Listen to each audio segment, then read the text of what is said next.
Olá a todos! Vamos dar início a mais uma nova videoaula. Nesta videoaula, o meu objetivo será falar um pouco sobre a família dos cicloalcanos, continuando o curso de Química Orgânica. Bom, recordem que os cicloalcanos são também hidrocarbonetos, ou seja, compostos constituídos apenas por carbono e hidrogênio, alifáticos, ou seja, não aromáticos, e saturados, sem duplas ligações entre carbonos. Portanto, a partir daqui podemos avançar já, vamos abordar aqui a questão teórica, depois na videoaula seguinte iremos abordar a questão das reações químicas, tenho andado a fazer isso em todos os compostos, não há grande problema. Cicloalcanos. Bom, vejamos a fórmula molecular, que é CnH2n.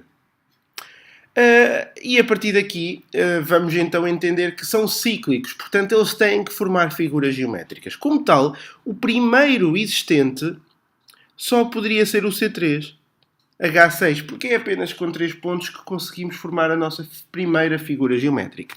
Bom, então o C3H6 chama-se ciclopropano. Reparem que quem sabe dar nome aos alcanos sabe dar nome aos cicloalcanos, tem que pôr o ciclo atrás. E então a partir daqui podemos representar desta forma: CH2, CH2, CH2. Ora, cá está ele. Atenção, que pode também aparecer assim. E então eu tenho que saber que os vértices correspondem aos carbonos e que os hidrogénios, por serem hidrogénios, estão lá e eu apenas não os vejo porque não é usual colocá-los, tá bom? Tenham muita atenção a isso. Vamos avançar para o quarto. E o quarto, perdão, é o ciclobutano. C4H8. Ciclobutano. Eu vou usar a nomenclatura com os Cs porque eu acho que para a aprendizagem é o melhor. Mas já sabem que podem usar a nomenclatura da figura geométrica em si, tá bom? Cá está ele. Vamos avançar e vamos avançar para o C5H10, que é o ciclo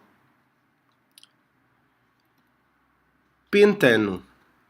Então aqui, isto para mim, claro está, já começa a ser um problema, porque eu nunca gostei muito de desenhar pentágonos, confesso, tá bom? Por acaso nem saiu muito mal, mas nunca gostei.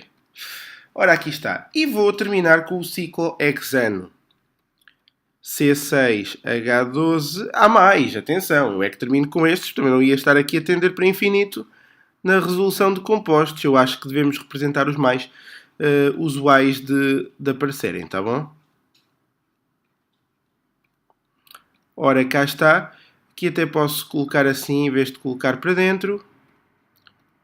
Ora, cá está. Temos o nosso ciclo hexano. É muito importante olhar para os ângulos de ligação carbono, porque vejam, eu aqui faço um ângulo de 90 graus, aqui faço um ângulo, e eu vou partir do princípio de 60 graus, porque são figuras as mais perfeitas possíveis, portanto no caso o triângulo será o triângulo equilátero.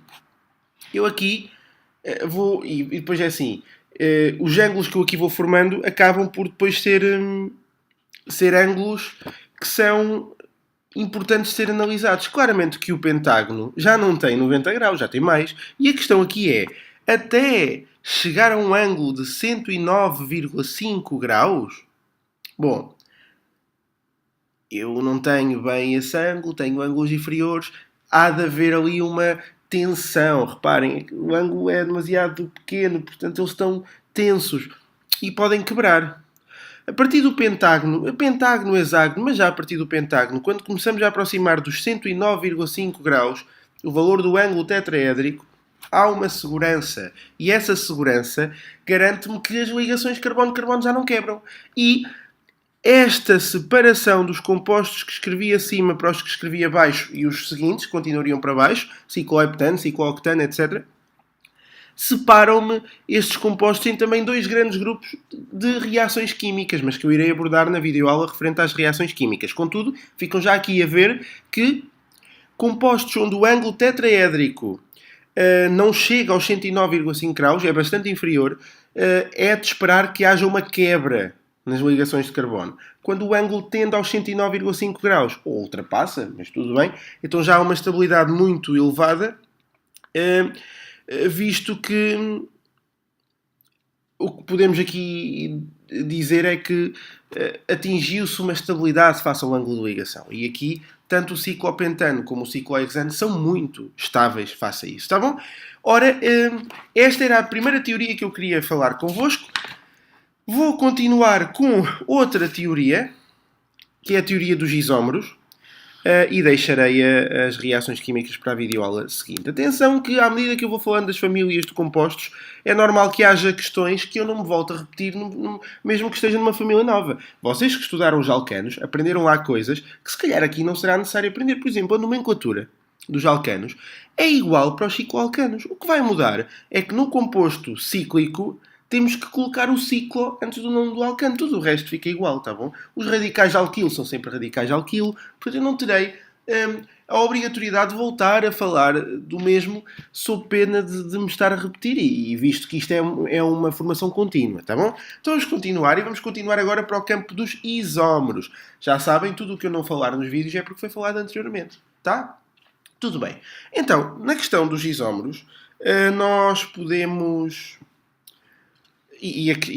desculpem estar a voltar atrás, mas quanto às propriedades físicas, idem aspas, tá bom? Mas as propriedades físicas eu penso que seja mais fácil de entendermos.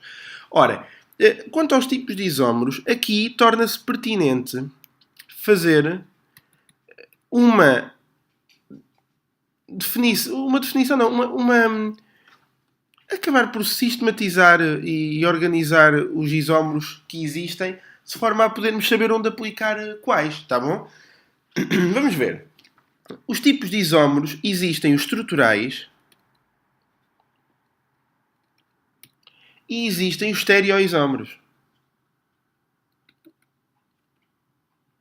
Dentro dos estruturais temos os de posição, temos os de cadeia e temos os de funcionalidades.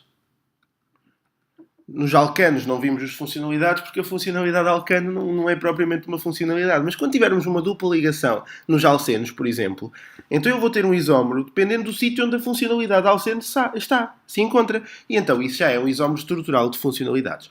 Dentro dos estereoisómeros temos os geométricos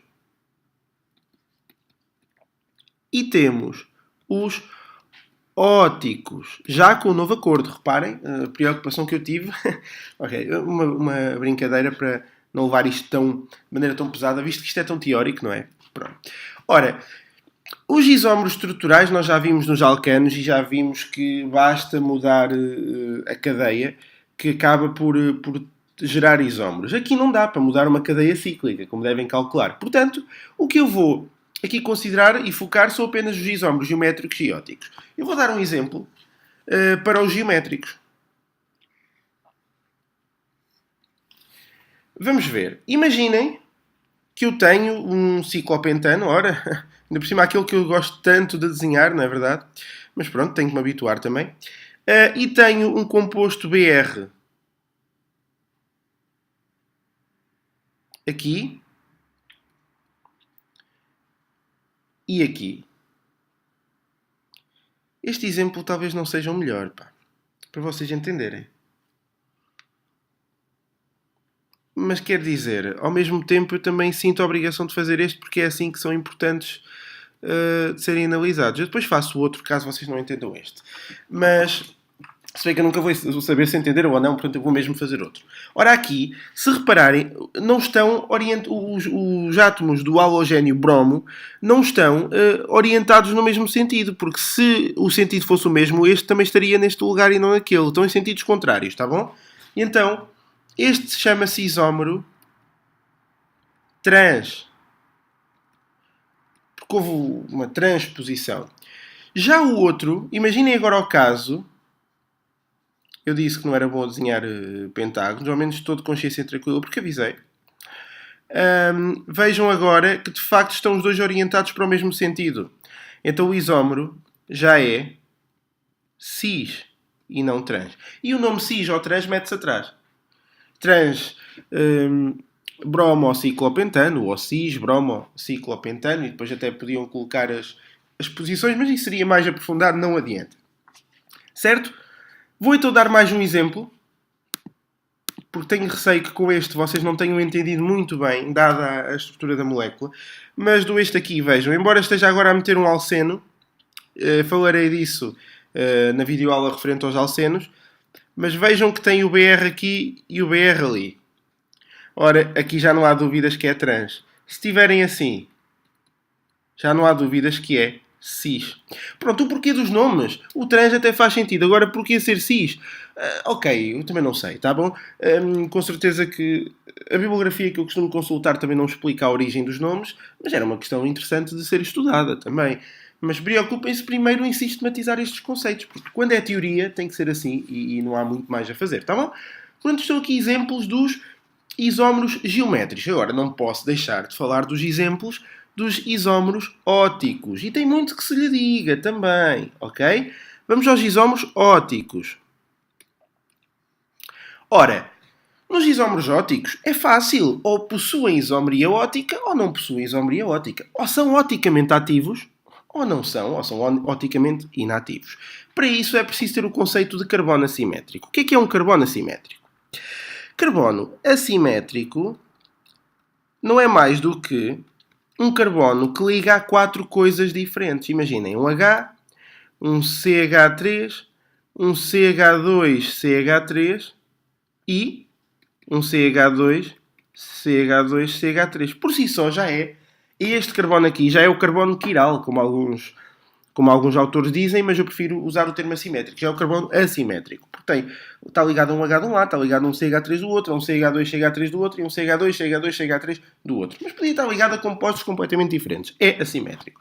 Em compostos com carbonos assimétricos, se o composto, e normalmente assim o é, conseguir gerar-se de uma forma simétrica à usual, então ele diz-se que possui isomeria óptica e diz-se oticamente ativo. Vou dar o exemplo neste caso. Neste caso aqui, eu também... Pronto, este é um exemplo, vou dar agora outro. Senão eu estou a dar exemplos tão complicados e vejo-me aqui com dificuldades em escrever coisas tão grandes. Não estou a ser amigo de mim próprio, já repararam? Vejamos este. Portanto, temos aqui, pode ser H, Cl, F e Br. Vejam que estão aqui 3 dos halogénios conhecidos, dos 4. Falta o iodo. Lembrem-se, iodo, flúor, cloro, bromo. Tá? Halogénios. Bom, então, é ou não é verdade que este composto pode ser apresentado assim? Não é igual. O que vai acontecer é que vai ser simétrico. Portanto, este composto possui, sim senhora, isomeria óptica. E é oticamente ativo. Se possui isomeria óptica, tem que ser oticamente ativo. Porque tem o carbono assimétrico. Portanto, o primeiro pressuposto é encontrar um carbono assimétrico para poder verificar se os compostos têm isomeria óptica ou não. Se não houver carbono assimétrico, esqueçam, não há isomeria óptica. Agora, isto está muito relacionado com uma componente prática laboratorial. Sabem que eu posso passar uma luz polarizada por estes compostos. E a questão é que, quando eu estou perante dois compostos que possuem isomeria óptica, eu verifico que a luz polarizada num deles incide pela direita e no outro pela esquerda. Daí eu poder dizer que eles são isómeros ópticos e não só.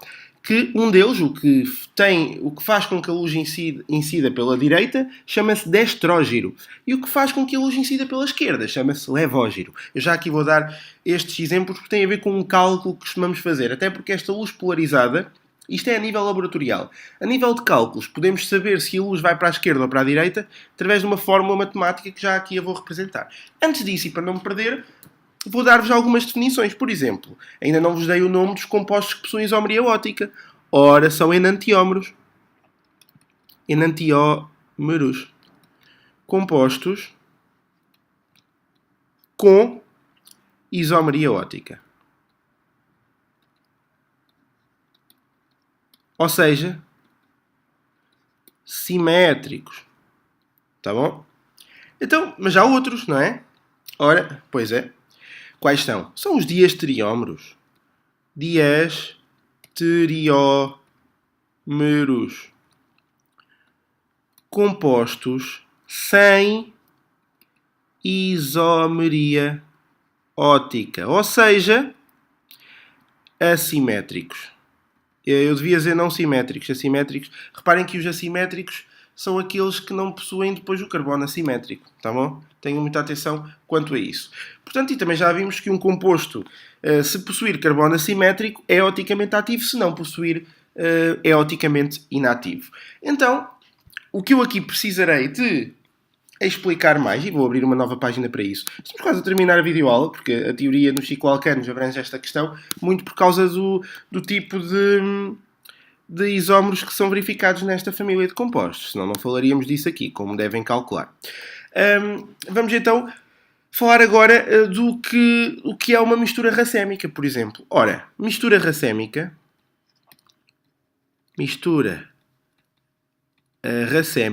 ou racemato não é mais do que uma mistura em partes iguais de dois enantiómeros e que corresponde a uma rotação específica igual a 0. Tá bom? Então, mas o que é a rotação específica? Já agora, interessava saber, para ver se entendemos de facto isto. Já sabemos os enantiómeros, já sabemos tudo isso. Então, rotação específica. Rotação específica. Bom, a rotação específica não é mais do que... A definição que eu vos vou dar vai ser um bocadinho complexa, visto... Complexa não, mas até banal. Contrário, até banal. Mas é a definição que vem também na bibliografia que eu consulto e até faz algum sentido. Na verdade, não é mais do que a rotação em graus lida num polarímetro quando se utiliza um tubo com 1 decímetro de comprimento e uma solução com concentração 1 grama por mililitro. E então vejamos a fórmula. A fórmula para a rotação específica não é mais do que o valor da rotação específica igual ao ângulo de rotação a dividir pelo comprimento do tubo vezes a concentração. Agora, por favor, o ângulo de rotação vem em graus. O tubo tem que vir em decímetros, comprimento do tubo. A concentração tem que vir em gramas por mililitro. Tá bom? Graus. E já agora, também muito importante, se isto aqui, caso haja alguma dúvida, se a rotação específica for negativa, a espécie designa-se de levógira. Faz uma rotação para a esquerda. Se, por outro lado, a rotação específica for positiva, eu tenho uma espécie química de estrógira, ou seja, com uma rotação para a direita. E pronto. Mas o que é isto da rotação? Acaba por ser a maneira como a luz polarizada incide. Se incide para a direita, se incide para a esquerda. Mas isto é um bocadinho mais prático e eu apenas vos estou a dar aqui a teoria. Claramente que se formos todos para um laboratório e se começarmos a trabalhar com os aparelhos, será muito mais fácil de entendermos, está bom? Aqui tudo isto é dado sob um ponto de vista meramente teórico.